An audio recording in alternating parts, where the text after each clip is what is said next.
my whole life, I've always been a fan of those little booths in the mall that sell very obviously knockoff toys. Um, when I was younger, I used to get a couple dollars a week as an allowance, nothing huge, like maybe I think it was about $5. And you have a choice to make at that point as a kid. You can go into KB Hobby and buy one action figure, probably with not even the full amount you have for that week. You got to save up a little bit. Or, or you can go to the nice man at the booth a couple stores down from KB Hobby and buy the 6-pack of Dragon Ball Z figures that looked like they were painted by a toddler and smell of horrifying fumes. And that is what I went with. So I'm here to talk about my love of bootleg toys and why they actually are really, really cool, and the decline of them over the years, because they've gotten worse and worse and worse. And I don't mean on a quality scale, I mean on an interesting and fun level.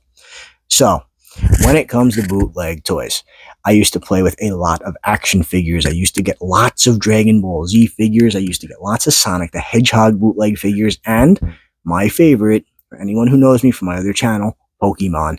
Pokemon bootlegs were some of my favorites back in the day, because you can get near identical replicas of your figures just with the worst paint job you've ever seen. And there was just something funny and charming about it. You know what I'm saying? Like, you have the same figure as your friends and they just look at it and go, what the fuck is that? It's so funny.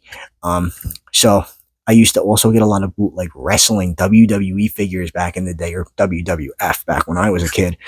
And let me tell you, I think I still have some of those in the attic. I'm going to try to dig them out one day and show you guys in a video, but let me tell you, it is hilarious watching the official wrestling figures wrestle with these bootleg pieces of shit.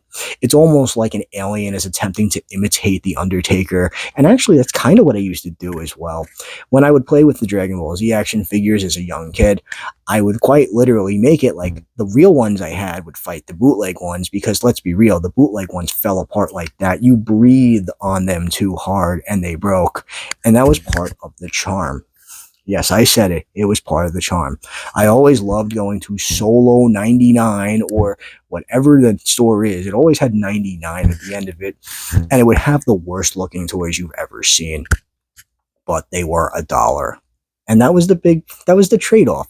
You traded the quality of the figure for the price, so you got way more for way less. However, the arms would break off easily, the legs would break off easily, and sometimes they would be broken before you even got them out of the box. And you just wouldn't notice it because the plastic held them together just nice enough for you not to see.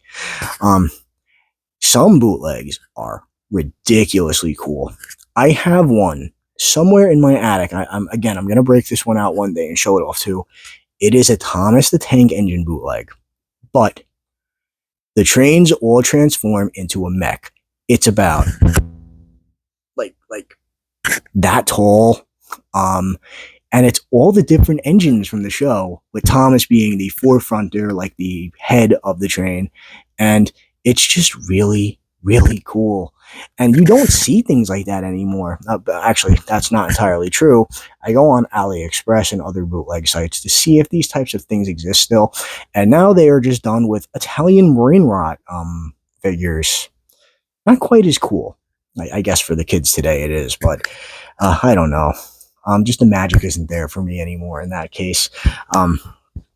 Bootleg figures were just always something really fun to play with. And you could smell the lead paint on them, let me tell you. I just, I almost feel bad for today's kids, because these types of bootlegs don't really exist anymore. So another thing you used to see all the time at these bootleg stands were like little fake, like video game consoles that had 5,000 NES games on them, but it was really 4,500 copies of Super Mario Brothers, and with various ROM hacks of it with different like colored sprites, or the music is changed, or you're playing as Pika Man or Shrek. I kid you not. And then the rest of the games would just be like Track and Field, Charlie Circus, Contra, The second level of Contra is its own game. I'm not kidding. You would see this kind of garbage everywhere, and it was just always really funny. I had a few of those as a kid too. Now I feel like all we see for bootleg toys are like cars painted as Spider-Man that just play like Japanese music and flashlights. It's just not as good anymore. Bootlegs have really taken like a downtrodden. It's very sad. Um, that's just really my experience with bootleg toys as a kid. What are you doing? You itching? It's okay. That's really my experience with bootlegs as a kid. I wanted to share that. If you had any bootleg toys when you were younger, please let me know in the comments down below. I would love to discuss this with you because I am a huge fan of bootleg toys, and I still am to this day. I still love counterfeit stuff, and I will pick up some of the more interesting stuff when I see it out and about. I'm Terrible Shoes. Leave a comment down below and hit the like and subscribe button. I'll see you in the next video.